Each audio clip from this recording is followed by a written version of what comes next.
Hello, Slicey Dicers. This is Brian with another knife review for you. Today, we have the Kansept Main Street, the full-size one. I apologize for the lighting. I know there's some shadows and stuff.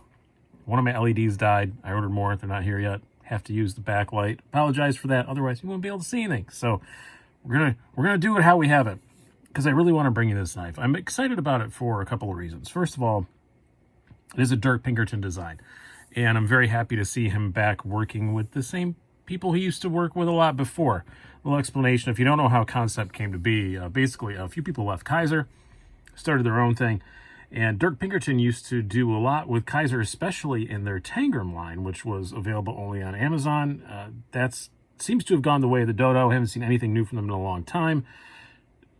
Kansept, apparently he went with them instead of sticking around with Kaiser, so now you're seeing more Kansepts with Dirk Pinkerton designs. I don't believe this is the first one, but I really do like it a lot, and I'm very happy to see it. It does have some it feels kind of like a Tangram, which is not an insult, because Tangrams were very inexpensive, but they punched way above their weight. This is about an $80 knife with this carbon fiber scale. Actually, they all are. You can also get it in a micarta. But yeah, really, really cool design. I like me a Wharncliffe. I especially like me a Wharncliffe in this size, a 3.4-inch blade. That's just about perfect.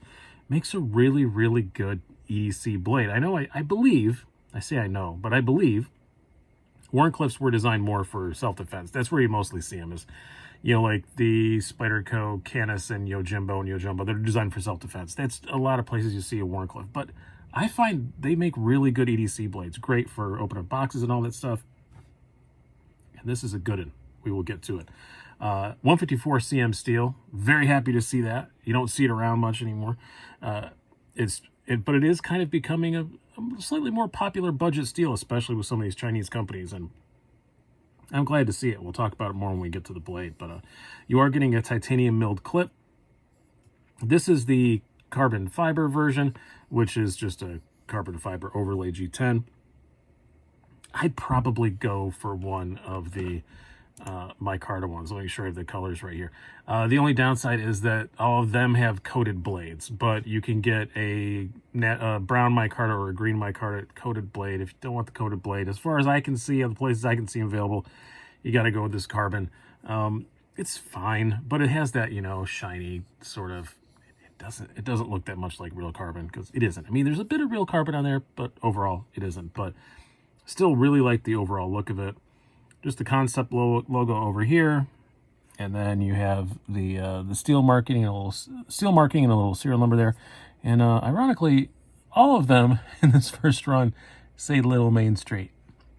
I assure you, this is not the Little Main Street.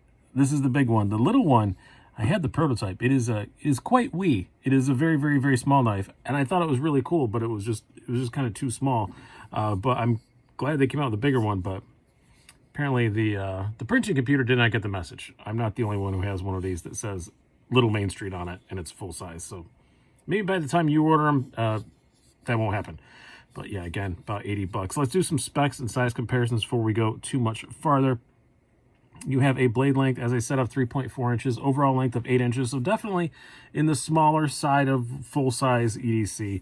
Blade thickness, 0.12 inches. Handle thickness of 0.45 inches. And a weight, little hefty for this size of knife, 4.07 ounces, but they do get the golf clap, because that's what they claim, and that is exactly what this weighed on my scale. So let's do some size comparisons. We're going to do quite a few with this one, because Kansept's kind of getting into a new territory, and I want to talk more about that. But you have our usuals up first. We have your Spyderco Paramilitary 2 and the Para 3. You can see pretty firmly right between those two.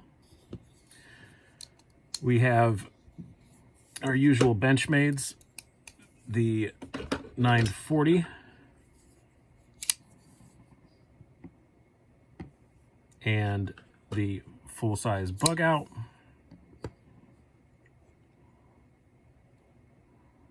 Kind of right between them. A little closer to the bug out than it is to the 940, but still kind of right between them.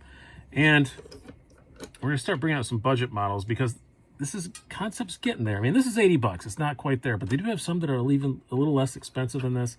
They come out with it in the cryo and micarta and things like that. We're going to bring out two stalwarts in this sort of budget category, one of which is extremely filthy, and I apologize for that. This is the Rat Model 1 and the Rat Model 2. I haven't used these for size comparisons in a while. It's kind of nice to see them. So very firmly between those two. Then we're going to bring on a couple Civivis, because I do kind of see Kansept starting to compete with the higher end Civivi line. They're getting there. This is a little bit more than those still, but they're getting there. We have the Brazen, which I just reviewed, and the Ortis, which was my 2020 budget knife of the year. So yeah, almost exactly the same size as the Brazen, a little bit bigger than the Ortis. I can honestly see if you're shopping for a budgety kind of knife. Again, this is not quite what I would call super budgety yet. It's still $80, but you want a little bit different blade shape. I could totally see somebody comparing these two, you know, trying to figure out which one to get. You have a Tanto and a Wharncliffe instead of your usual same old drop points you see all the time. Could totally see that happening. Speaking of this blade, it is awesome. I'm just going to get that out of the way. I like 154 CM. It's one of my favorite steels to work with. It's super, super easy to sharpen. It takes a screaming edge. And this one, it's 16 thousandths behind the edge, and that aforementioned 0.12 inch blade thickness. Fairly high flat grind. Man, this thing slices like nobody's business. Love it. It's just a great blade. And for a Warnie, the tip on it is not super dainty. It's not too bad. Once you go back, you know, just a couple of millimeters, it's not bad at all. You know, Warnies aren't something you ever want to pry anything with, but this one ain't too bad. And I will say one thing I have to give them a compliment on. I've had some very expensive Wharncliffe blades that still had just ever so slight a bit of a smile on them. You know, you put it up against something to check if there's any light gap or anything like that, and you could see just a little bit. Not on this. This is perfect. They did a really, really, really good job on it. For an $80 knife, can't knock that. I know some $400 knives that don't get it right. So very, very cool. Very happy to see that on there. As far as the ergonomics go, excellent. Very, very good. Again, I'll get the micarta to get a bit more grip. This is pretty slippery. But other than that, just about perfect. I guess I have one more little complaint. You have the jimping up here is kind of odd. It's kind of like not done all the way through and can barely even feel that it's there. I rarely say I want more aggressive jimping, but a little bit more aggressive jimping would be nice. But this milled pocket clip, I do suspect it drives the price of the knife up a little bit. Because of the titanium milled clip, I think just a regular loop over clip would have been completely fine on a knife this price. But I do have to say it is damn comfortable. It lands right perfectly in my palm, right along. I don't know, what is this, my lifeline? I don't know what that is. I'm not a palm reader. And if you are a palm reader, am I going to die soon? That's all I really care about. But yeah, it whatever it is, lifeline or love line or whatever the hell that thing is, it lands right on it, and you don't feel it a bit. Like literally, do not feel the pocket clip. It is pretty outstanding. How does it carry? Pretty good. Other than, you know, got to go back to that weight. Over 4 ounces for a 3.4 inch blade is it's a bit hefty. I mean, it's not a tank, but I mean, I carry 8 ounce knives all the time. But still, if you're looking for something super lightweight, this does not qualify as that. But there's no flipper tab. Hand slides past very easy. On this carbon fiber, obviously, the pocket clip slides in and out easy.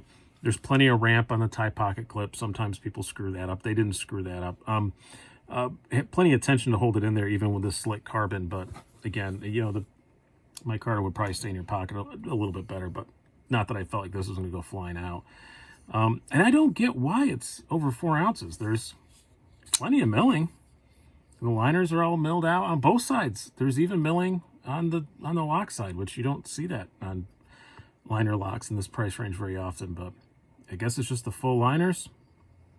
I don't know. I don't know why it's that heavy. I would expect it to be like a 3.5 ounce knife, but it's over 4. So there you have it.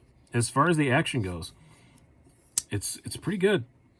Very snappy. Now this is on bearings, but it still reminds me of the Ontario Rat, which is another thumb stud, but it does. This is on Foster Brown's washers, but And it doesn't drop shut as easy as this, but I don't know, the action deployment just, it really reminds me of a rat, which is no insult whatsoever. I really like the action on it. It's pretty drop shutty, but it's not like amazingly smooth, super awesome drop shut. It is on bearings, but I like it though. I like the action. I think for a knife like this, it's perfectly fine.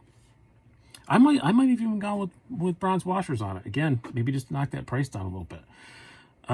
Overall, that's my only issue. $80, I don't think it's a ripoff by any stretch of the imagination. I really do like it. I think the design is great, but I might have gone with bronze washers and a regular loop over clip. You know, made this a $50 knife, and I'd be gushing about it.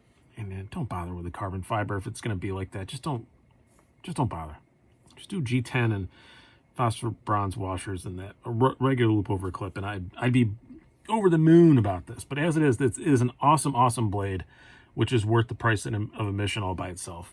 I mean, just a little while ago, 154 CM was like a super steel, and now it's I guess we call it a high-end budget steel. But I hope you guys have enjoyed this. I've really been enjoying having this knife around. I've been Brian. Have a good one.